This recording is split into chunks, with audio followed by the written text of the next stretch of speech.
Hello friends, welcome to the channel SA tutorial. पिछले कुछ videos में हमने वर्कशॉप मैन्युफैक्चरिंग प्रैक्टिसेस के अनेकों मॉड्यूल्स को कवर कर लिया है और आज हम लोग बात करने वाला है मॉड्यूल 5 पर। मॉड्यूल 5 डील करता है प्लास्टिक मोल्डिंग और ग्लास कटिंग पर। अगर आप पिछला वीडियो नहीं देखे हैं तो मैं आपको रिफर करता हूं, पहले वो आप देख लीजिए और उसके बाद इस पर आइए और इस वीडियो को भी अंत तक देखिए। अब what is plastic moulding? Plastic moulding is the process of shaping plastic using rigid frame और मोल्ड। देखिए, रिजिड फ्रेम और मोल्ड की सहायता से प्लास्टिक रॉ मटेरियल को एक खास शेप देना प्लास्टिक मोल्डिंग कहलाता है। It is basically the process of converting plastic raw material into semi finish product. Okay, और एग्जांपल में देखिए कि एग्जांपल में आ गया प्लास्टिक मोल्डिंग टेक्निक किन किन चीजों को बनाने में इस्तेमाल किया जाता है। तो वे चीजें हो गई car parts, containers, science and other high volume items. अब कंटेनर कार पार्ट्स में बहुत कुछ आ गया, ठीक। It relies on different types of moulding. अब प्लास्टिक मोल्डिंग जो है वह अनेकों फैक्टर्स पर डिपेंड करता है कि जैसे कि मैं आगे वीडियोस में डील करूंगा। There are 5 types of plastic moulding, ठीक। और प्लास्टिक मोल्डिंग जो है उन सभी पर डिपेंड करता है कि किस प्रोसेस में कैसे क्या वर्क होता है। Process to form liquid melted plastic into solid shape. Plastic moulding का बेसिकली जो स्टेप्स है, पहले प्लास्टिक रॉ मटेरियल को लिक्विड फॉर्म में कन्वर्ट किया जाता है, उसके बाद प्लास्टिक रॉ मटेरियल को मेल्ट किया जाता है और उसे एक फ्रेम या मोल्ड की सहायता से सॉलिड शेप दिया जाता है। अब देखते हैं हम लोग types of plastic moulding. There are basically 5 major types of plastic molding. The first one is calendering process, second one is vacuum forming, injection molding, extrusion process, and last one is blow molding. These are the different processes used for manufacturing of thermoplastic और basically plastic molding. इन सभी को हम लोग detail में देखेंगे। First one is calendering process. जैसा कि आप लोग नोट्स में देख सकते हैं, it is used to produce sheets. Calendering process का इस्तेमाल प्लास्टिक के सीड्स को बनाने के लिए किया जाता है।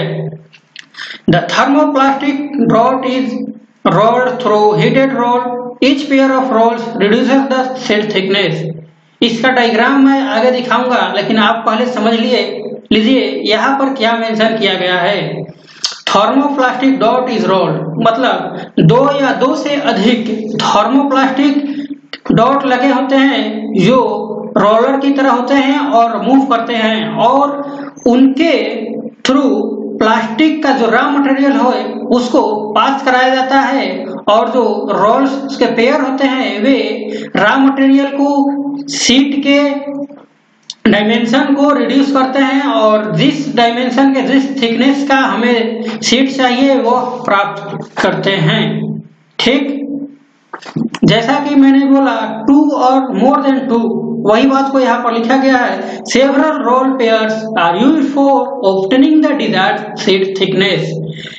एक खास शीट के थिकनेस को मेंटेन करने के लिए, बनाने के लिए, ऑब्टेन करने के लिए मोर देन 2 यानी सेवरल अनेकों रोल पेयर्स का इस्तेमाल किया जाता है। आइए इसका डायग्राम हम लोग देख लेते हैं। This is basically the figure of calendering process. Here you can see these are the pairs of rollers used here. ये सभी रोलर्स के पेयर हैं जो यहाँ पर लगाए गए हैं। ये सभी मशीन में फिक्स रहेंगे। यहाँ पर फीड स्टॉक है, यहाँ से प्लास्टिक का जो रॉ मटेरियल होगा यहाँ से उसे फीड कराया जाएगा और ये इन सभी रोल्स से गुजरते हुए, और ये जो रोल्स है ये रॉ मटेरियल के थिकनेस को मेंटेन करेंगे, रिड्यूस करेंगे और ये गुजरते हुए हमारा जो शीट स्टॉक होगा, रिक्वायर्ड थिकनेस का जो शीट होगा वो हम प्राप्त कर पाएंगे, ठीक।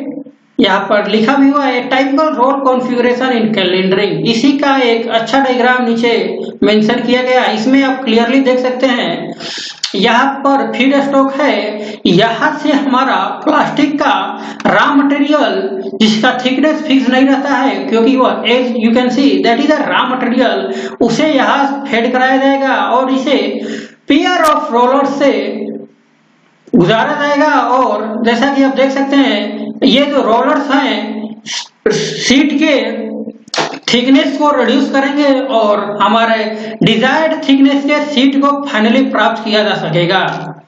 अब हम लोग देख सकते हैं नेक्स्ट प्रोसेस है vacuum forming of thermoplastic sheets. Vacuum forming क्या होता है? Vacuum forming is a simplified version of thermoforming where a sheet of plastic is heated and deformed into desired thickness. Okay, vacuum forming thermoforming का ही एक simplified version है, जहां पर plastic के sheet को गर्म किया जाता है और रोलर से गुजारा जाता है। आइए इसे हम नेक्स्ट स्लाइड में अच्छे से देखेंगे। जैसा कि मैंने ऊपर बोला, vacuum forming is simplified version of thermoforming. तो आइए अब हम लोग देख लेते हैं what is thermoforming. Thermoforming is a process in which flat thermoplastic sheet is heated and deformed into the desired shape. जैसा कि मैंने ऊपर भी कहा, वैक्यूम फॉर्मिंग इज सिंप्लीफाइड। तो थर्मोफॉर्मिंग और वैक्यूम फॉर्मिंग का डेफिनेशन ऑलमोस्ट सिमिलर ही है, जैसा कि आप यहाँ देख सकते हैं मेंशन्ड है। थर्मोफॉर्मिंग प्लास्टिक मोल्डिंग का वह प्रोसेस है जिसमें थर्मोप्लास्टिक शीट को हीट किया जाता है और उसे डिजायर्ड शेप में हीट करने के बाद डिफॉर्म किया जाता है। This process is widely used in packaging of consumer products and to fabricate large items such as bathtubs, countered skylights and internal door liners for refrigerators। जैसा कि आप देख सकते हैं, इस प्रोसेस का यूजुअली इस्तेमाल कंज्यूमर जो प्रोडक्ट्स हो गए जैसे चिप्स, कुरकुरे, उनके पैकेजिंग करने का जो आउटर लेयर का कवर होता है उसका इस्तेमाल के लिए भी किया जाता है। ठीक, और अनदर एग्जांपल हो गए जिसका थर्मोप्लास्टिक का से बनते हैं वे हो गए बाथटब्स, काउंटर स्काईलाइट्स और रेफ्रिजरेटर के अंदर के लाइनर्स जो व्हाइट कलर के होते हैं। Basically thermoforming consist of two main steps, heating and forming. Thermoforming में बेसिकली दो मुख्य स्टेप्स हैं, हीटिंग और forming. Heating is usually accomplished by radiant electric heaters located on one or both sides of plastic sheet at a distance of roughly 125 mm और 5 inch. अब देखिए, जैसा कि ऊपर मेंशन है, हीटिंग और फॉर्मिंग थर्मोप्लास्टिक के दो मुख्य स्टेप्स हैं।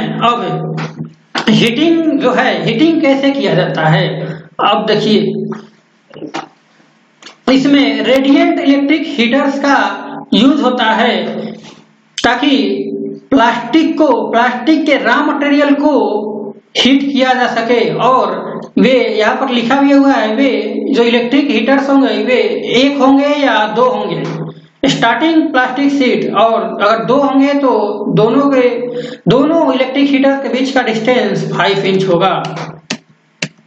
Next, vacuum forming, that one is also similar to thermoforming. Let's see what's this. Vacuum forming, commonly known as vacuum forming, is a simplified version of thermoforming where a sheet of plastic is heated to a forming temperature। जैसा कि मैंने ऊपर discuss किया उसी बात को यहाँ भी लिखा गया है।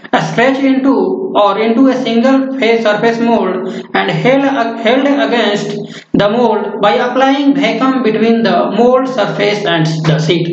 इसे आप अच्छी तरह से डायग्राम से समझ पाएंगे। देखिए, चलिए हम डायग्राम को डायरेक्टली रिफर्स करते हैं। देखिए, ये वैक्यूम फॉर्मिंग का प्रोसेस है जो यहाँ पर दर्शाया गया है। ये हो गया प्लास्टिक का शीट, ये हो गया, ये क्लैंप हो गया, और ये बेसिकली हमारा मोल्ड हो गया, शेप हो गया, और इसी शेप का प्लास्टिक शीट जो है वो कन्वर्ट हो जाएगा। ऊपर में यहाँ पर आप देख सकते हैं ये electric heater, radiant electric heater है। पहले इसे जो प्लास्टिक शीट होगा वो मोल्ड में फिक्स करने के बाद उसे हीट किया जाएगा और वैक्यूम से वो हीट होगा, और जो मोल्ड का शेप होगा उसी के शेप का जो हमारा प्लास्टिक शीट होगा वो तैयार हो जाएगा एक फिनिश्ड पार्ट में। जैसा कि आप डायग्राम से क्लियरली समझ सकते हैं, उसी बात को ऊपर में मेंशन किया गया था। अनदर एग्जांपल है वैक्यूम फॉर्मिंग का ही। यहाँ पर एग्जांपल है वैक्यूम फॉर्मिंग ऑफ थर्मोप्लास्टिक्स। जैसा कि let me reduce the screen size first. Okay, जैसा कि आप देख सकते हैं डायग्राम में ये शीट ऑफ थर्मोप्लास्टिक हो गए और ये रियूजेबल पैटर्न हो गया। ये वो पैटर्न हो गया, इसी पर जो थर्मोप्लास्टिक शीट है इलेक्ट्रिक हीटर और मोल्ड के अंदर रखकर शीट को हीट करने के बाद इसी के शेप का हमारा जो मोल्डेड शीट होगा वो तैयार हो जाएगा। जैसा कि आप डायग्राम में भी देख सकते हैं, ये हो गया मोल्ड, इसके अंदर हीटर लगा रहेगा और शीट को बेसिकली इसके अंदर इसके रियूजेबल पैटर्न के साथ रखा जाएगा और उसे वैक्यूमली हीट किया जाएगा, और वो जो है हमारा थर्मोप्लास्टिक जो शीट है वो मोल्डेड शीट जिस शेप का हमारा पैटर्न है उसी शेप का शीट तैयार हो जाएगा। जैसा कि आप डायग्राम में भी देख सकते हैं, उसी बातों को यहाँ लिखा गया है। Sheet of thermoplastic that is kept in mould and pattern is kept over it and atmospheric is pressure is given and air is sucked out from here and molded sheet is thus prepared. Okay, next हमारा important process है injection moulding and extrusion process. पहले हम लोग injection moulding को देख लेते हैं। Similar to extrusion, barrel is heated. इसमें बैरल का इस्तेमाल होता है। आगे मैं डायग्राम के मदद से आपको बैरल को दिखाऊंगा। यह इंजेक्शन मोल्डिंग जो प्रोसेस है वह एक्सट्रूजन प्रोसेस के ऑलमोस्ट सिमिलर है, और इसमें जो बैरल है जहां से मटेरियल को रॉ मटेरियल को फेड किया जाता है उसे बेसिकली हीट किया जाता है। पैलेट्स ऑफ और granules fade into heated cylinder, और हीटेड सिलेंडर्स जो साइड में लगे होते हैं मैं आपको आगे डायग्राम में दिखाऊंगा, उसमें पैलेट्स और ग्रेन्यूल्स को यानी रॉ मटेरियल्स को फेड किया जाता है। Melt is forced into a split die chamber, और जो प्लास्टिक के रॉ मटेरियल जो एक बार मेल्ट हो गए उसे एक दूसरे स्प्लिट डाई चैम्बर में फोर्स्ड किया जाता है। Molten plastic pushed into molten cavity, और जो स्प्लिट डाई चैम्बर से जो मेल्टेड प्लास्टिक शीट्स होंगे उसे मोल्ड कैविटी में पुश किया जाता है। जैसा कि आप देख सकते हैं, pressure range from 70 megapascal to 200 megapascal, और बेसिकली इंजेक्शन मोल्डिंग में जो प्रेशर का रेंज होता है वो 70 मेगापास्कल से 200 मेगापास्कल के बीच का होता है। और हम आइए देखते हैं टाइपिकली प्रोडक्ट्स जो इंजेक्शन मोल्डिंग से तैयार होते हैं वे हैं cups, containers, housing tool handles, knobs, electrical and communication components, toil. ये सभी प्रोडक्ट्स हैं जो इंजेक्शन मोल्डिंग से तैयार होते हैं। आइए हम लोग इंजेक्शन मोल्डिंग का एक डायग्राम देखते हैं, उसके मदद से हम समझने का कोशिश करते हैं। ये हमारा बेसिकली प्रोसेस है, मशीन है इंजेक्शन मोल्डिंग का। जैसा कि आप देख सकते हैं यहाँ पर सिलेंडर फॉर स्क्रूड्राइवर लिखा हुआ है। ये सिलेंडर है और ये फीड हॉपर है। यहाँ से हमारा प्लास्टिक का जो रॉ मटेरियल होगा वो फेड किया जाएगा, डाला जाएगा, और ये जो सिलेंडर है वो वैक्यूमली इसको पुश करेगा आगे की तरफ, और ये इधर जो है हीटर लगा हुआ है, प्लास्टिक हीट होगा, मेल्ट होगा। मेल्ट होने के बाद इधर नोजल है। इन सभी पार्ट्स को आप अच्छे से पढ़ लीजिए। प्लास्टिक का रॉ मटेरियल मेल्ट होने के बाद अनदर एक दूसरे डाई चैम्बर में जाएगा और उसके बाद यहाँ पर आप देख सकते हैं मूवेबल प्लेटन। ये जो है मूवेबल प्लेटन है, यहाँ पर जैसा कि आप देख सकते हैं ये मोल्ड लगा हुआ है और यहाँ पर आप देख सकते हैं something curved like shape is produce. ये दोनों मोल्ड है, ठीक, ये फिक्स्ड है, ये मूवेबल है, ये सिलेंड्रिकल क्लैंपिंग सिलेंडर है। आप प्रोसेस को समझने का कोशिश कीजिए। यहां से फीड किया जाएगा हमारा प्लास्टिक का रॉ मटेरियल। ये सिलेंडर जो है मदद करेगा हमारे रॉ मटेरियल को आगे की तरफ चैम्बर की ओर पुश करने का, और यहाँ पर हीटर लगा है वो हमारे प्लास्टिक के रॉ मटेरियल को मेल्ट करेगा और मेल्ट होने के बाद ये नोजल से पास होते हुए थोड़ा थोड़ा मोल्ड तक पहुंचेगा और मोल्ड पर जो पैटर्न का जो मोल्ड लगा है उसी शेप का हमारा फाइनल प्लास्टिक का जॉब तैयार हो जाएगा। You should try to learn these things by watching any YouTube video in which this live demonstration is shown। मतलब आप इसका लाइव करेंगे तो आपको अच्छे से समझ में आएगा। ये बेसिकली मशीन हो गया जिसका मैंने बोला इंजेक्शन मोल्डिंग ही हो गया, या मैंने बोला यहाँ पर प्लास्टिक ग्रेन्यूल्स यानी रॉ मटेरियल को यहाँ से डाला जाएगा। ये इंजेक्शन सिलेंडर हो गया, ये हमारा जो मोल्टेन मेटल होगा इस यहाँ पर हीट होगा और ये सिलेंडर जो है आगे की तरफ पुश करेगा और ये फिक्स्ड पैटर्न और ये मूविंग पैटर्न मोल्ड है। यहाँ पर जिस पैटर्न का मोल्ड होगा उसी शेप का हमारा प्लास्टिक का फाइनल जॉब तैयार हो जाएगा। ठीक, आइए अब देखते हैं extrusion process. Extrusion process. Raw materials in the form if thermoplastic pellets, granules or powder placed into a hopper and fed into extruder barrel। जैसा कि मैंने पहले भी बोला it is similar to almost similar to injection molding, लेकिन यहाँ पर difference ये है कि थर्मोप्लास्ट पैलेट्स के साथ साथ इसमें ग्रेनुल्स और पाउडर को भी होपर में फेड किया जाता है ताकि वो एक्सट्रूडर बैरल में जा सके। The barrel is equipped with a screw that blends the pellets and conveys them down the barrel। Barrel में स्क्रू लगा होता है जो हमारा पैलेट्स जो होता है उसे आगे की ओर पुश करता है और हमारे रॉ मटेरियल को बैरल की तरफ मूव कराता है। और एक्सट्रूडर बैरल्स के आसपास हीटर लगे होते हैं जो पैलेट्स को हीट करते हैं और उन्हें लिक्विफाई करते हैं। आइए इस प्रोसेस को हम डायग्राम से समझने का कोशिश करते हैं। This is basically the diagram which I want to show you of extrusion moulding of a thermoplastic. Okay, ये हमारा ग्रेन्यूल्स हो गया। जिस देखिए जहां से हमारे रॉ मटेरियल्स यानी थर्मोप्लास्टिक ग्रेन्यूल्स को फेड किया जाता है उसे हॉपर बोलते हैं। जैसा कि आप डायग्राम से क्लियरली देख सकते हैं ये बेसिकली इंजेक्शन मोल्डिंग के ऑलमोस्ट सिमिलर है। यहाँ से हमारे प्लास्टिक के रॉ मटेरियल्स यानी ग्रेन्यूल्स को फेड किया जाएगा और इसके दोनों किनारे साइड में हीटर लगे हैं जो हमारे प्लास्टिक के रॉ मटेरियल को हीट करेंगे। और यहाँ पर जैसा कि आप देख सकते हैं ये सब जो लगा है एटॉमिक पंप वो आगे की तरफ पुश करेगा और ये जो होता है ये मूवेबल होता है।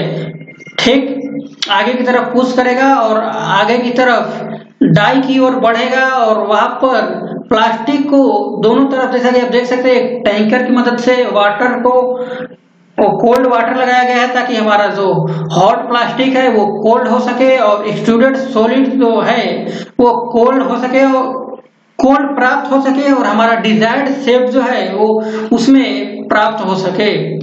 ठीक, दिस इज ये एक एक्सट्रूजन मोल्डिंग का ही एक अनदर डायग्राम है जिसे मैंने आपके लिए कंपाइल किया है। जैसा कि आप देख सकते हैं ये फीड हॉपर हो गया जहां से हमारा रॉ मटेरियल, प्लास्टिक के रॉ मटेरियल को फीड कराया जाएगा।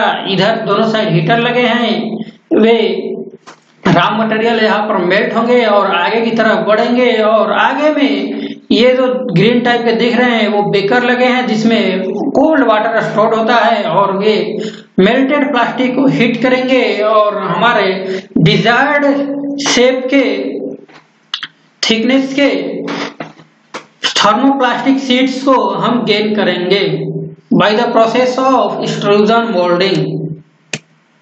नेक्स्ट प्रोसेस है हमारा blow moulding. It is modified extrusion और इंजेक्शन। ये एक्सट्रूजन और इंजेक्शन मोल्डिंग का ही एक मॉडिफाइड रूप है। आइए इसका मुख्य स्टेप्स देख लेते हैं। The dies are opened and hot extruded tube is fed in. इसमें जो डाई लगा होता है उसे वो दोनों ओपन होते हैं और इसमें ट्यूब को फेड कराया जाता है। जो ट्यूब जो होते हैं वो बेसिकली हॉट होते हैं। The die are close, the button get sealed. और जब डाई को क्लोज किया जाता है, एक बार हॉट एक्सट्रूडेड ट्यूब को फेड कराने के बाद डाई को क्लोज किया जाता है तो बटन जो है वो सील हो जाता है और the air pressure is applied. The hot plastic tube expands into die shape. और एयर प्रेशर को अप्लाई किया जाता है और जो हॉट प्लास्टिक ट्यूब जो है हमारा डाई के जिस शेप का डाई होगा उसके शेप में एक्सपेंड हो जाता है। ठीक, इसे भी हम लोग डायग्राम से समझने की कोशिश करेंगे। The component is cooled, then the component is cooled. एक बार डाई के शेप में जो हमारा हॉट प्लास्टिक ट्यूब है एक्सपेंड हो गया तो उसके बाद उसे कूल किया जाएगा और देन डाई आर ओपन। उसके बाद डाई को खोला जाएगा और कंपोनेंट को कट करके हमारा रिक्वायर्ड शेप का जो ट्यूब होगा वो हम लोग प्राप्त कर सकेंगे। यहाँ पर ट्यूब की बात आया है तो आप लोग समझ सकते हैं tube is also made of plastic and that is basically which molding process is used in tube. This may be an objective question which may be asked in exam. तो आप लोग बोलेंगे blow molding is basically used for tube making और इसमें pressure का जो range होता है वो बेसिकली 350 किलो पास्कल से 700 किलो पास्कल के बीच का होता है ब्लो मोल्डिंग प्रोसेस में। आइए हम लोग डायग्राम्स देखते हैं ब्लो मोल्डिंग। जैसा कि मैंने कहा it is modified version of extrusion and injection moulding. तो आप डायग्राम से भी देख सकते हैं ये एक मॉडिफाइड लग भी रहा है। यहाँ पर मोटर लगा है, यहाँ से प्लास्टिक पाउडर यानी प्लास्टिक के पाउडर को हमारे प्लास्टिक के रॉ मटेरियल को यहाँ से फेड किया जाएगा।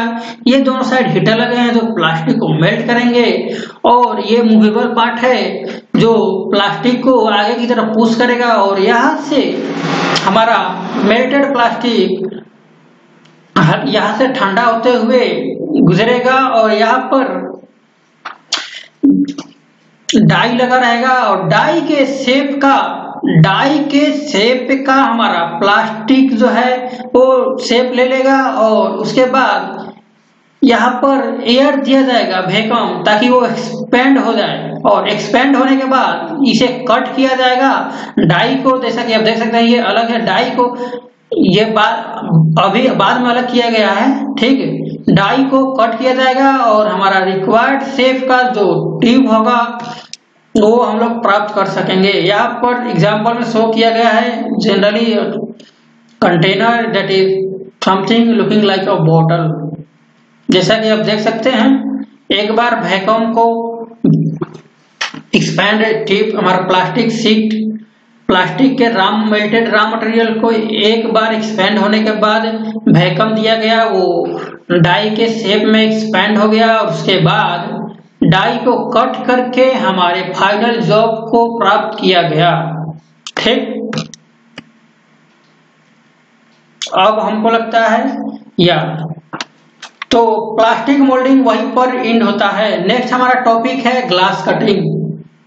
जैसा कि आप नाम से भी देख सकते हैं, glass cutting, it would be the process of cutting a glass. But now first of all we need to learn basically what is a glass. चलिए देखते हैं। Glass is a amorphous, hard, brittle, transparent और translucent super cooled liquid of infinite viscosity having no definite melting point obtained by fusing a mixture of number of metallic silicates of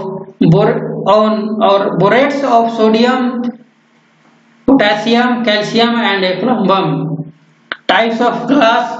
ठीक, glass एक amorphous, hard, brittle, transparent या translucent super cooled liquid है जिसका viscosity infinite होता है, उसका definite melting point नहीं होता है।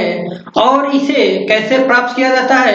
इसे ग्लास को प्राप्त किया जाता है by the fusion of silicates और बोरेट्स। देखिए, सोडियम, पोटेशियम, कैल्शियम और प्लम्बम के बोरेट्स या सिलिकेट्स के मेटालिक फ्यूजन से ग्लास को प्राप्त किया जाता है। ग्लास के बेसिकली दो प्रकार हैं, soft glass and hard glass. One thing that you need to remember is super cooled liquid। ये आपका glass is called super cooled liquid। This may be asked in as a objective question in your exam। ठीक, अब soft glass जो होता है वो soda lime glass कहलाता है और हार्ड ग्लास जो होता है उसे पोटाश लाइम ग्लास भी कहते हैं। हमें इस मॉड्यूल में ग्लास कटिंग पर विशेषतर चर्चा करनी है, तो हम ज्यादा ग्लास के बारे में ज्यादा डिस्कस न करते हुए ग्लास कटिंग की ओर बढ़ते हैं।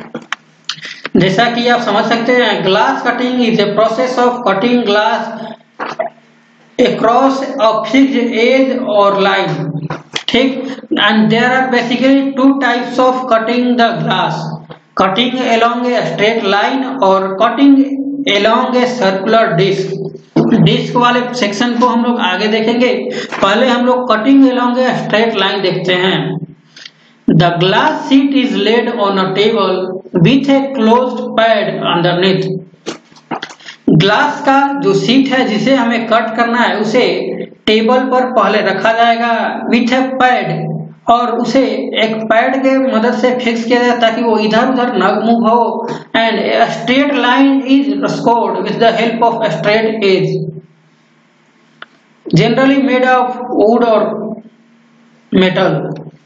और जिस डायरेक्शन में, जिस लाइन से हमें ग्लास के शीट को कट करना है वहां पर पहले वुड या मेटल से निशान लगाया जाएगा।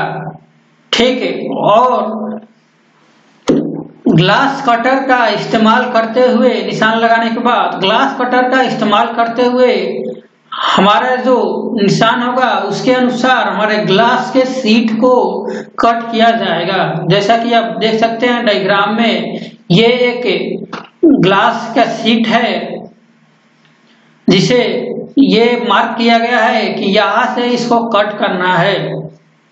ये कट होने के बाद, ग्लास कटर से कट होने के बाद दो भागों में डिवाइड हो गया, जैसा कि आप डायग्राम में देख सकते हैं, to pieces of glass sheets. ये वो लाइन है, score a line on surface of glass sheet and slightly tap. ये वो लाइन है जहां से हमारे ग्लास शीट को काटा जाएगा। नेक्स्ट प्रोसेस है circular cutting, circle cutting. For circle cutting A score a circular line on the glass surface and gently tap along the line, circular disc will be cut out। जैसा कि आप diagram में भी देख सकते हैं और ऊपर ही मेंशन है, पहले ये जो टेबल हो गया उस पर हमारे ग्लास के शीट को पहले फिक्स कराया जाएगा। उसके बाद ग्लास कटर के मदद से यहाँ पर यूजुअली डायमंड स्कोरिंग टूल, जो ग्लास कटर होता है उसे डायमंड स्कोरिंग टूल कहते हैं, उसके जो ओ और ओ diamond scoring tool clamping pad से फिक्स्ड होता है, उसे मूव क्लॉकवाइज या एंटी क्लॉकवाइज मूव कराया जा सकता है और इसे ग्लास के शीट पर मूव कराया जाएगा क्लॉकवाइज, और हम लोग एक सर्कुलर डिस्क के आकार के ग्लास को कट कर पाएंगे। जैसा कि आप डायग्राम में भी देख सकते हैं, ये स्क्वायर टाइप का ग्लास शीट है जिसे कट करने के बाद हम लोग सर्कुलर डिस्क टाइप के ग्लास शीट को गेट कर पाए हैं।